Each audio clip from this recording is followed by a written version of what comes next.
Ministry of Education, I have a bone to pick with you. Why are so many Jamaicans ignorant of their own history?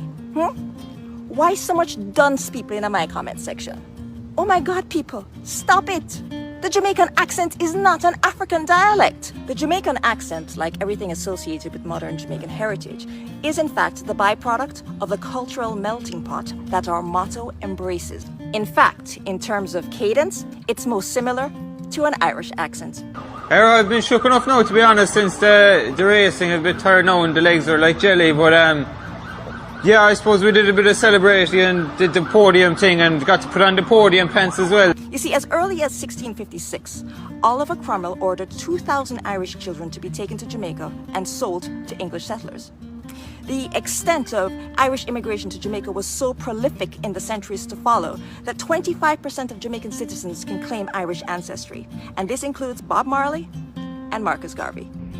So if you never know, now you know. Again, out of many, one people. Number one, Jamaica is not an African nation.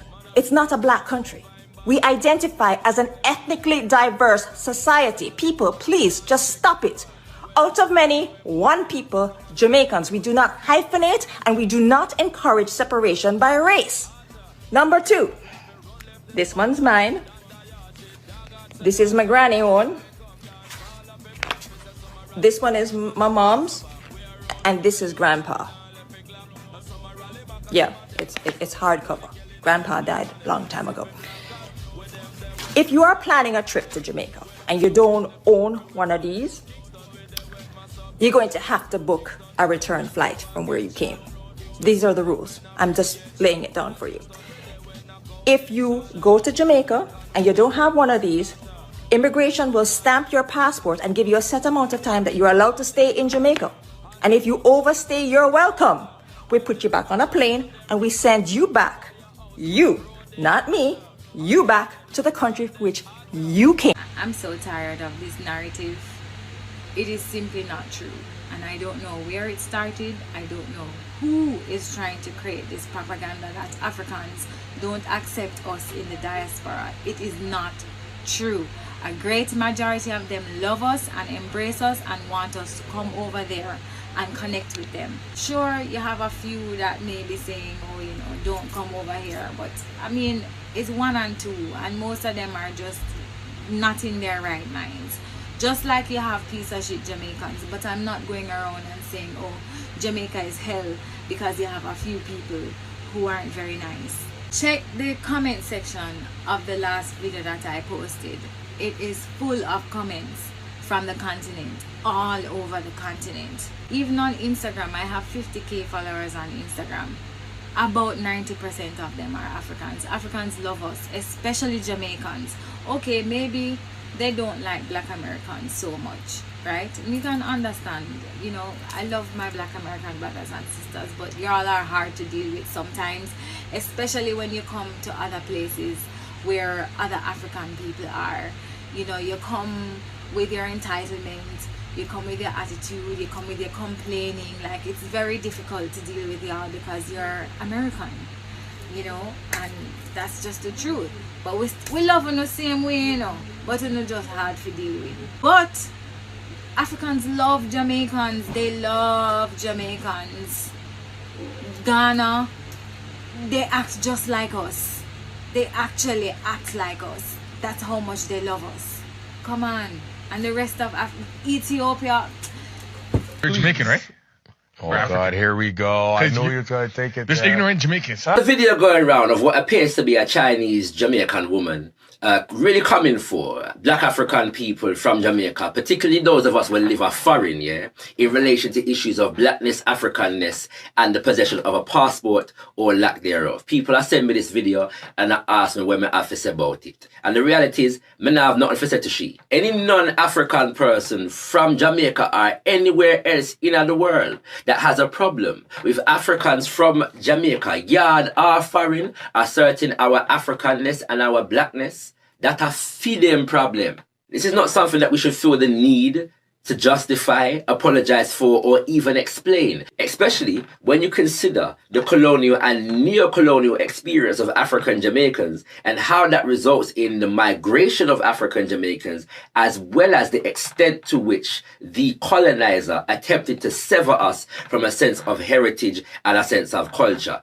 That alone tell you everything what you need to know about the mentality of the smaddy will make that the video there. So I have nothing more to say about that except to affirm the teachings of Marcus Mosiah Garvey when Africans of his time were being challenged in relation to our affirmation and assertion of racial and cultural pride. Let contrary sentiments and cross opinions go to the winds. We are entitled to our own opinions and not obligated or bound by the opinions of others. Awo. Having said that, I was listening to Running African, hosted by Sister Kabo Ma'at Keru Wadeya, and she featured a story on some events and conversations that were taking place in Jamaica on this issue. Take a listen. You notice that there is a big conversation going on here in Jamaica right now about Mark Golding and whether or not he's black or white. And you heard a response where, you know, we have all kinds of people, because out of the motto is out of many one. So this is what we're hearing now, right? That, we have Chinese-Jamaican, we have Indian-Jamaican, and so on. And the person who was speaking, I think it might have been Mr. Morgan himself, you know, called out every other race Jamaican apart from African-Jamaican. That in itself was telling. So it does seem, yes, that the African Jamaicans' assertion and affirmation of our Africanness does seem to make some people very, very uncomfortable. And we should be aware of this and what agenda it serves. But beyond that, make we assert with Africanness and with blackness without fear or favor. And not make nobody make you feel shame or make you feel like you do them something wrong when you assert your blackness and your Africanness. Our heritage and our culture cannot be bound by a passport and cannot be dictated to us by anybody other than ourselves if we are guided by the principle of self-determination. I just want to repeat the question. Are you Jamaican or African? The question in and of itself is inherently flawed and reeks of bad faith. Because one, Jamaica is a country and Africa is a continent. Secondly, when that question, are you Jamaican or are you African, is asked, the question is not about a ancestry, it's about a present-day identity. Jamaicans are very much aware and claim their African ancestry. Many claiming the modern state of Ghana, claiming that the majority of enslaved Jamaicans came from the Gold Coast. While others lay claim to the modern state of Nigeria, claiming terms such as Red Igbo and words like Uno being their rationale. And there's even a few who cite Sierra Leone as their ancestral place of origin due to the fact that many enslaved Jamaicans actually were sent back to Sierra Leone and the similarity between Jamaican Patois and Sierra Leone Creole. Chinese-Jamaican women is teaching Jamaican descendants their history. Had comprehension issues, so we're going to try this again. There is a fundamental difference between Chinese laborers that were brought to Jamaica in the 1800s as indentured laborers and Chinese corporations linked to the People's Republic of China that is a communist government. So over here, we have these people and they don't like these people, but they're the same people technically. So these people move from Yasso and come over Yasso with these people here. All right, these people soon come back. Now when these people arrive, there are these people. As you can see, there's plenty Coca-Cola, we have ginger beer, Inca Cola, and orange cola. All right, now at first these people didn't get along because they are separated by culture and language, but eventually these people started to understand each other and they're like, one day, hey, let's run a boat. So then these people brought their ingredients to the pot, and these people took from their culture and put their ingredients into the pot. This is out of many sodas, one stew. Hi guys, welcome once again to my YouTube channel. I am Michelle, and if you're watching me for the first time, kindly don't forget to like, share, subscribe, and even comment. So guys, I hope you have all watched the whole clip, and this lady is coming out and telling us that Jamaicans are ignorant of their own history. And not all Jamaicans are ignorant of their own history. Jamaica has a strong tradition of resistance, pride, and cultural memory through reggae, Rastafari, oral storytelling, and community celebrations. The issue is uneven. Some know deeply, while others have been disconnected by some systems. And some of this system is like colonial legacy in education. During British colonial rule, Jamaican schools were designed to glorify Europe and minimize African contributions. Children were taught more about kings and queens of England than about heroes like Nani of the Maroons or Sam Shep. Even after independence in 1962, much of the curriculum remained Eurocentric, leaving gaps in knowledge of local struggle and culture. Erasure of African roots, enslavers and colonial rulers intentionally erased or distorted African identity, braiding it and braiding it as backward. This left generation ashamed of their ancestry, making many avoid deeper knowledge of it. Oral traditions, which carried history in African societies, were often suppressed or dismissed as folklore. Focus on survival and migration. Economic hardship means many Jamaicans focus on daily survival, work, and migration. History can feel luxury knowledge when basic needs are pressing.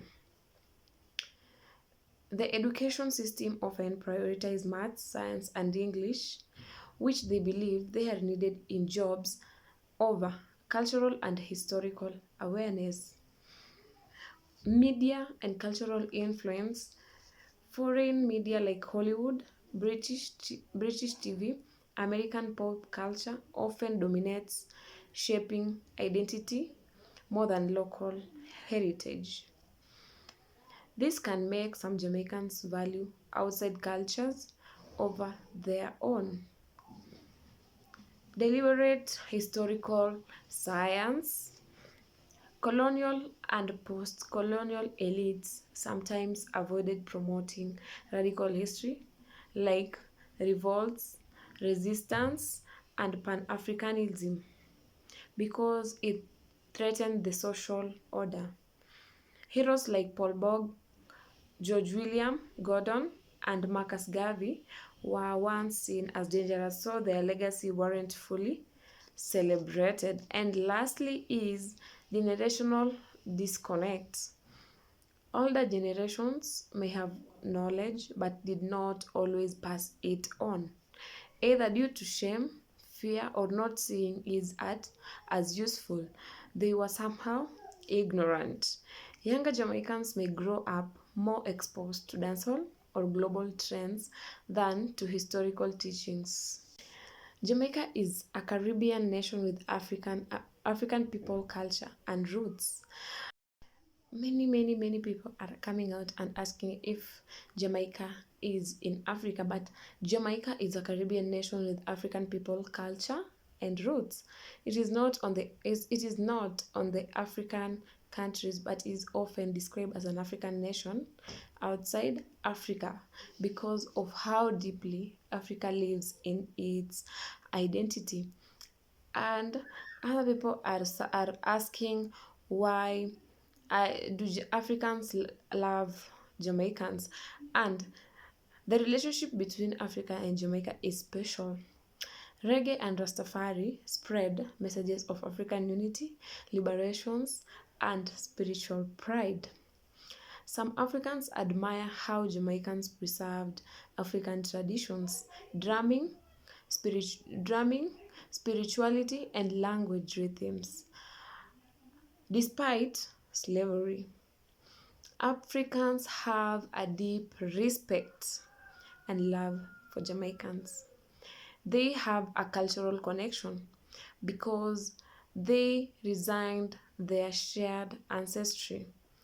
Jamaican food and music feels familiar to many Africans. In some African countries like Ghana and Nigeria, they are often embraced as long lost family returning home. And many people are misunderstanding and have a lot of stereotypes about this and about Jamaica. Many people not don't know Jamaica, but know Jamaica through their songs, their reggae music, and their Rastafari. So a lot of people are just misunderstanding a lot of things about Jamaica, and there is a lot of stereotypes out there being spread. Many people might know Jamaica through stories that we're not sure if they hear true stories or false stories. And political and spiritual love. Jamaica has African love Jamaica because of their political and spiritual love. Africans have a spiritual love about with Jamaica because uh, uh, Jamaicans, Rastafaris, came to settle in Kenya, in Ethiopia specifically, which they felt and assumed it is their home. It is their home. They assumed it is the promised land. So they have a spiritual love. African generally love Jamaica, especially for its culture, pride, music, and resistance spirit, but the connection is sometimes shallow due to distance, stereotypes, and lack of full historical knowledge. Many people are coming out and telling us wrong stories about Jamaica, false stories about Jamaica, and this is one thing that makes many people know about it, because they hear both false and true stories about Jamaica. And Jamaica has a motto that is very, very unique out of many one. It is reflecting Jamaican mixed heritage. Jamaica is made up of people from different backgrounds, and the motto was meant to recognize this blend and show unity despite different origins. The motto was also to promote unity after slavery and colonialism. The motto also encouraged all Jamaicans are one regardless of race, color, or ancestry. The motto was adopted in 1962 during independence to inspire national pride and more beyond colonial categories. The motto was to create a vision for national identity. Jamaica wanted a unifying identity that wasn't just African, European, or Asian, but Jamaican. The motto highlights that diversity is not a weakness but a strength.